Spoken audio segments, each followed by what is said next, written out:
Happy Friday, and we are back again with another edition of On the Needle.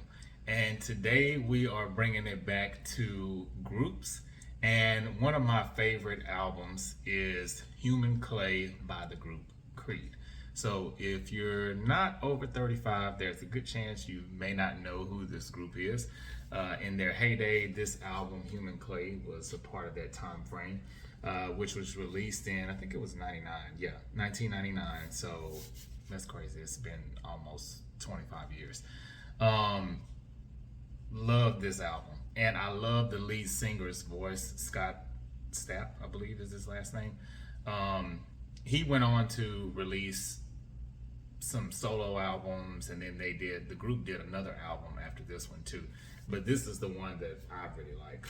A lot of the big hits are on here. Also, this is a diamond selling album. I'm not really so into numbers too much. I don't think that diamond sales, and for those that don't know, that equals 10 million in sales. I don't think that necessarily means that just because it went diamond, it's great music. And no, I don't believe that. But I will say that a lot of albums that have gone diamond, they definitely do have something in common, at least as far as pleasing the masses, people that like all types of genres of music. So I'm pretty wide with my music taste. I love R&B, hip hop. I would say those are probably my top choices, but I also love some pop music. I love some rock music, jazz, different types of music. So with that said, I would say that Creed is not quite pop,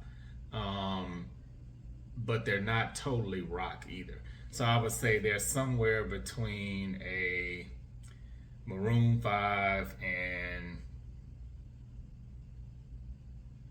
I don't know, I don't want to say AC/DC, but but basically they have a gritty edge to them.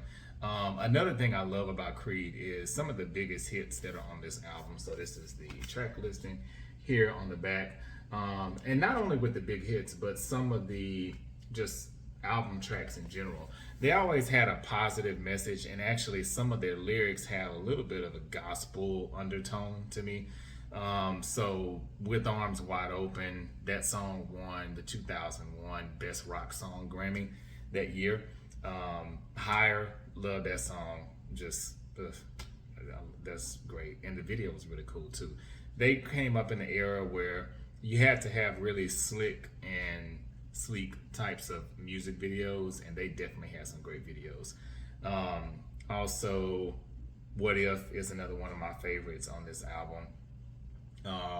Not really a ton of tracks on here. I would say it's like 12. Yeah, it looks like it's 12 total. But as I've said countless times again and again, you don't need a 16, 17, 18 plus track album for it to be great. Sometimes less is more. I mean, look at Bruno Mars. All of his albums are around 9 to 13 tracks usually, and all of the tracks are bangers. So this is the inside of the album here, Creed's album. So it also has lyrics, which is really cool. I always love reading liner notes and lyrics of songs. Sometimes you trip yourself up and you think they're saying one thing until you read the lyrics, and it's like, oh, I was wrong. So this album, I do not believe is it is standard black. I thought it was colored. I couldn't remember. But I can appreciate, and I've mentioned this on certain albums before, this is a heavy vinyl. So usually for me, I tend to look for heavier vinyls when I purchase them because they're less likely to scratch, and then it just feels more authentic. I hate flimsy vinyls. I mean, I'll still listen to it if it's an album that I love, but I really like the thick, heavy vinyls, and this one definitely checks the box on that. So Creed also consists of, besides the lead vocalist, who we all know and many people love his voice, also includes Brian Marshall, who played bass, Scott Phillips on the drums, and Mark Tremonti, I believe that's how you say his name, who also was on vocals and guitar. Mark actually was the group member that also co-wrote with Scott Stapp the Arms Wide Open song for the Grammy. So not only, for the lead singer and for the group member Mark as well, not only are they a Grammy Award winning group as far as performance, but also for songwriting ability as well. Which, as an author, I can definitely appreciate that. I can imagine those types of awards mean something different, to not only have your performance praised, but also your songwriting ability and your pen. So, 1999, this ushered out the end of the 90s. And it really, to be honest, it was one of the last times we saw really big rock pop groups.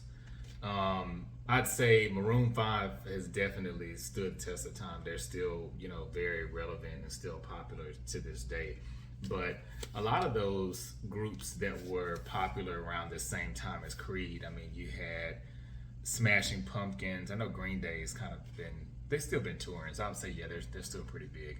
But Green Day, Blink 182, all those groups that were around during the 90s and the late 90s.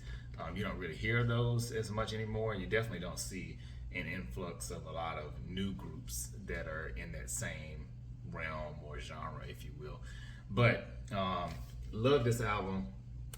Love the vocals. I love anybody with a gritty vocal. That's just something I gravitate towards, and that could be male or female. I love those types of voices.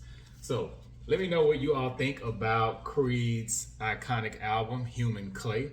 What are your thoughts on it? What are some of your favorite songs? And are there other albums or songs from the group that maybe aren't on this one that you love? I would definitely be curious to know those too, as just to be honest, I'm really most familiar with this particular album from Creed, which I'd say by record sales, most people are too. So, but let me know what you think, and don't forget to like, subscribe, and leave your comments. And thanks again for tuning in. And don't forget to check out the Water Bearer podcast.